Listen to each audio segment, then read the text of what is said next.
Hey, everybody, welcome back to our live event. Hope everybody had a wonderful Christmas. Hope you had some downtime and time with family. So, real quick recap. What we talked about last week. We talked a lot about budgeting and tracking and all that. There's the replay posted out on the Facebook page. It's also up on YouTube channel as well. You can find that at youtube.com/@RetireWisePro. All the replays will be posted there as well in case you can't find it on the Facebook page. They'll be posted automatically on our Facebook page right after we end the live. You can do searches and look for videos on Facebook, but if you ever have a hard time finding it, you can also go out there on the YouTube channel as well. That's not a problem. So they'll be posted the next day. So I encourage you, if you have not watched it, go back to the one from the week before last. We took last week off for people to attend services and things like that. Go back and watch the budgeting and tracking. We'll retouch on budgeting and tracking as we go through, our different series and videos. We'll refer back to that. Before that, we also talked about the treasure target. One thing we're going to talk about today a little bit is the 4 H's of financial freedom. This ties directly into the treasure target. You're going to see a lot of correlations between the two. So what I want to do tonight is go through the 4 H's of financial wisdom, finish up with setting priorities. This is going to finish kind of setting the foundation from a biblical standpoint, and these play right into the core principles of building your finances and being good stewards and building a financial future for yourselves. Then from there, starting next week, we'll dive into more hands-on and practical teachings on different aspects. At the beginning of the Facebook group I mentioned, we're going to be all the different things that we're going to be going through. You can review that up on the description page of our Facebook group as well. So next week we'll start diving in. We'll talk about things like debt management, investing, retirement, credit histories, all kind of different things, insurance and whatnot. But tonight, let's continue on with the 4 H's of financial wisdom. I think this is a great little tool. You'll see the correlations to the treasure target, and I'm going to be referring back to that treasure target as well as this 4 H's financial freedom as we go through this series and as we go through the different topics. So we're going to be coming back to this. So let me go ahead and share this 4 H's of financial freedom. Let me put this up here for you guys. Make sure you can see it. After the live, if you go to our guide section on the Facebook group, so if you're in the Facebook group, there is a guide section. You should see a guides menu up top. When you go into there, you'll see several different things posted. You'll see some of the faith and finance documents, the treasure target. Tonight, I'll post this document out there as well, so you can see it. You have a little bit of homework to do to kind of assess yourself on this afterwards. So you'll have it to do. So I'll put that out there as well. So let's get started and talk about this first part. So we have the heart, health. If we go down, you got habits and hopes. So let's talk about each of those. Those are the 4 H's of financial freedom. This will tie in the biblical principles as well as the foundation for your financial core principles. So let's look at the first one, your heart. Behavior follows the belief, right? So where your belief is, your behavior kind of follows that. Kind of, you think back to some of the biblical verses and, where your treasures lie, that's where your heart lies as well. Same kind of principle. So your belief system and what you believe, your behavior is going to react around that. So if you look at the different quadrants of the heart that we have up here, we have stewardship, and you have the Bible reference up here. I'm not going to read all these different Bible references. You can download this tonight and go through and read those different verses. It's a great little practice to kind of get yourself into the mindset for the rest of this financial freedom aspect and planning for your finances properly, tying into biblical principles. Contentment, that's on the right quadrant. That is huge. And I think so many of us, myself included, have a large problem about being content, content with what we have. Faith in the left, and then wisdom. So if we look down a little bit, stewardship, do I believe that God owns it all? That goes back to the outer circle on that treasure target, that God owns it all, and that we're being stewards. Are we being good stewards of what he has provisioned for us, right? Contentment. Do I believe what I have right now is enough? God, is going to provide, and he gives us what we need. Of course, he also gives us the skills and talents to make a living and the skill set to, make money, those kind of things. But being content and where we're at is huge, not only in our lives, but also for financial side. People get really wrapped up in the emotional side of finances. We'll talk a lot more about that when we get into investing and the emotions that tie into that. But that goes right into your purchases and your financial management as well. We kind of talked a little bit about that last week. about the marketing practices and how they play on that emotion. So being content, that's a huge one to control the emotions there. Faith, do I believe that I demonstrate my faith through my finances? What are you doing with your money, right? Are you being good stewards? Are you giving back? Are you helping others as well as taking care of your family? And being good stewards also means providing for yourself and your family and building for your future so you can take care of yourself and be able to take care of others later on. That's going to tie off into the hope section here in a minute. If we scroll over here to the right under health, today's reality. So these are the 5 simultaneous competing priority areas for our money. We're going to go through priorities at the end here, but live, give, owe, 2 O's, taxes and debt, and grow. If you notice, that goes back into our treasure target as well under that O section and the different layers that we have in there. So live, practice provision, contentment, and enjoyment, because money is a tool. And that's pretty powerful. Money is a tool. What do we do with that tool, right? God can allow us to use our money as a tool, and how we use that tool, kind of ties back to our behavior and being good stewards. So how we're living, how we're practicing using that provision, for God's kingdom, but also for helping others and also building our own financial security as well. Give, open my hands to release God's resources. He wants my heart connected to the kingdom story. This goes back to obviously, our faith and our stewardship and what we're doing to advance His kingdom and helping others. You're going to see again that tie into the margin area when we get to the hope here in a second. And then you got the 2 different debts, the O's, the debt for like credit and your taxes. So eliminate debt, because that's all it presumes upon the future. The debt, what that means is debt is holding back your future because you're tied or you're a slave to that debt. Now, there's good debt and there's bad debt. We're going to talk about that in a week or two about debt and how to manage that properly. And then taxes, pay with gratitude. They reflect God's provision. I know it's kind of hard to think about that, but taxes is a provision that God has given to us. There is a government set up. We're blessed to be in the United States and have a strong government, regardless of your feelings about government. But there are services that we benefit from. Even the simple things is like firehouses and those kind of things. We do get benefit from paying taxes, regardless of how we feel about it. And then if we keep on going down here to habits, so sorry about that. 5 biblical principles. So the action item is going to be here.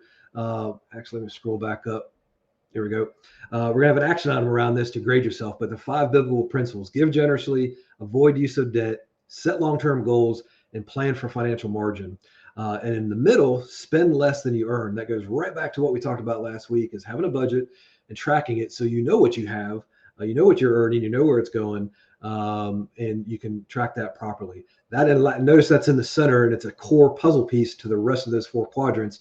You got to have that in place to know what you're doing and be able to give generously, avoid debt, plan for financial margin, and set long-term goals. So set long-term goals: saving for college, buying a house, saving for retirement, plan financial margin. That means do you have a little bit more than what your needs are on a daily, monthly budget basis, so that you can give to others, so that you can help others and also build for your future, right?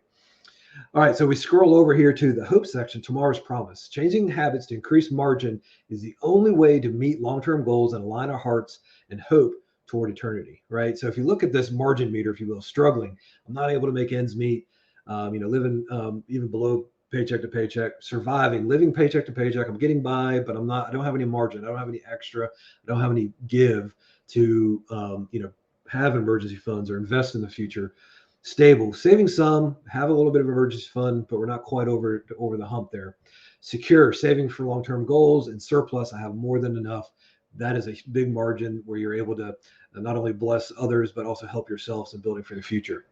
I like what it says down here at the bottom. Without margin, it's difficult to respond to God's calling on our lives and to meet the needs of those He has put in our lives. If we're struggling, if we're just getting by, and we don't have that financial margin, when God places something in our path to be able to help people or to serve or whatever it may be, we may have that obstacle of finances to not be able to do it, even though He's given us the opportunity to. Because if we're not being good stewards, then it's hard to achieve our financial margin.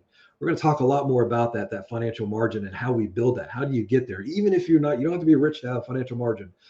It goes back to that first step, budgeting and tracking. see where it's going, and then we can start building out those different areas to get to your financial margin. Okay. That's going to be huge. So all 4 of these things we're going to touch on going forward.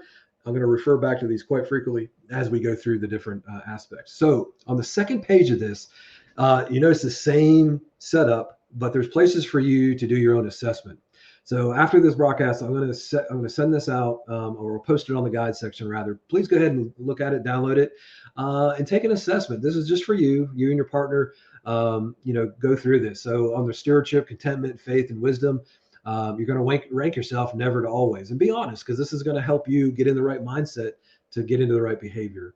Over here on today's reality on your financial health, what percentage should equal up to 100% are going into these different categories? And you got a little worksheet down here, fill in the percentages so you know where everything's going. As we get through to more financial margin and financial freedom, you're going to see the O percentages going down and the other ones going up a little bit, right? So that's a great aspect there. I forgot to mention down here on the reflection, when you go through that heart, really think about your behaviors and where you ranked yourself here and what that laid on your heart, and just kind of jot that down for yourself under reflection. Then you go down to the bottom, same kind of thing, habits, 5 biblical principles that we talked about earlier, weak to strong, rate yourself there as well, just to give yourself a self-assessment. And then as you progress through this journey of getting to financial freedom and being better stewards, you can always go back and retake this and see what progress you've made, see where your mindset has changed a little bit. And then over here, go ahead and fill out the margin, draw a little arrow to where you think you are, right? And then down here, you can make yourself some notes. What habits can you adopt or grow your margin where you think God wants to use you? You may or may not be able to fill that in now, but as we go through and talk about the different aspects that we're going to touch on in this group, that may become more clear to you. And the same thing here, how we realign your pie based on your increase in margin. So once you get that margin, how are you going to reallocate your percentages, up here? So highly encourage you, take this little assessment. I'm not going to ask for it, obviously, but you'll have it. If you want me to help you with it, I'm more than happy to, jump on a call or email me or whatever. I'm more than happy to help you with that. But this is a great self-assessment to see where your heart's at, to see where you're at in the realm of things financially. And the goal is to increase all those. And you got to be honest here, right? And again, we're going to refer back to each one of these as we go through the core principles. All right. So the next thing is setting priorities. So take a look at this real quick. We talked about opportunity cost last week and a little bit about priorities, but I wanted to lay this out. So we separated between the world's priorities and God's priorities, right? World's priorities has lifestyles number one. What do we always see out there? We're always keeping up with the Joneses and people marketing to us to have the latest, greatest thing, and we're putting ourselves out there to seem like we more than we are, right? We're trying to keep up with a lifestyle. That's what the world wants us to do. And then taxes, that's another priority in the world, debt repayment, then saving and investing, and then giving. With the result of that priority order is overspending because your lifestyle is up top. That's your main priority.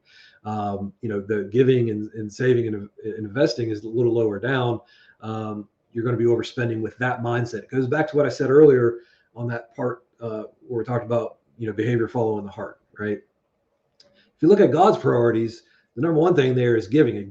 That's the productive aspect of your money. It sets the right tone. It sets the right mindset to where he wants our hearts to be. But you got to have financial margin to get there. So our goal through going through all this and helping you guys out is to flip that world's priority over to God's priorities. That should be your priorities as well. You're going to be a lot more content and happy following these principles, that we list out on God's principles. We're going to try to shift those priorities for you and flip those around. So notice the first one's giving, the second one's saving and investing. Notice on the world's priorities, those are the last two. So we want to flip those. Saving and investing should be right after giving. Investing in your future and for your family and your happiness when you go to retire, or helping your family out, or leaving a legacy, whatever that means. And we're going to talk about all that as we go through. Debt repayment, you got to repay your obligations. Actually, next week we're going to talk about debt. We're going to start talking about debt. It'll probably be a multi-part thing. We're going to talk about how to properly handle debt, what's good debt versus bad debt, the different debt elimination processes, and my recommendation on how to do that, right? Repay your debts. Taxes, you got to pay your taxes, but it's not a priority. That's a given. It's not a priority. If you're doing all these other things, you'll have the provision, you'll have the margin to pay your taxes. And the last thing should be lifestyle. If you follow that priority, look at the result, contentment. We talked about earlier how hard it is to be content. Well, let's put the right formula in place. Let's put the right behaviors in place. Let's put the right mindset in place. And let's lean on God's word as well as sound financial principles to get you to that contentment. I know we all would rather be content versus being stressed out. That's a huge accomplishment to accomplish in your life for you and your family. And I want to help you get there. So that's one of the main goals of this financial Christian Families Financial group is let's flip those priorities on its head. Let's put the lifestyle down at the bottom. Even though I know everybody wants to have a great lifestyle, but if you're doing the right priorities, if you have the right mindset, you have the right behaviors, you have the right core principles in place, guess what? That lifestyle will follow along perfectly fine where you should be and where God wants you to be if you're doing all those other things properly. And let's get you to that contentment mindset, right? Or that contentment in your life financially and other places as well, right? So I'll post the setting priorities out there as well, along with the 4-H's for financial behavior. Take a look at those. I'll post theirs here in a few minutes. Do me a favor, if you're watching this live, give me a hashtag live in the comments. If you're doing a replay, do a hashtag replay. If you're watching this on Facebook, again, you can always go out to the YouTube channel if you've missed it or having a hard time finding it, get on the Facebook group. As always, I'm here. If you can shoot me, DM me questions, shoot me an email, whatever it may be. Happy to help with any questions or things that you may need. And so that's it for tonight. This is really, like I said, between the treasure target and the 4-H's here and the priorities, this really gets us to set the foundation for everything going forward. And it builds upon what we talked about last week with the budgeting. So I hope this gets a great foundation. Hope it starts getting your mind kind of thinking and get your ready for a mindset change if you're not already there. And then from going forward, we'll refer back to these, get to the core principles to get to that contentment. So guys, I hope you have a great and happy new year. Be safe. We'll pick up next week. We'll dive into the debt management. Again, if you have any questions, please let me know. God bless, and we'll talk to you later.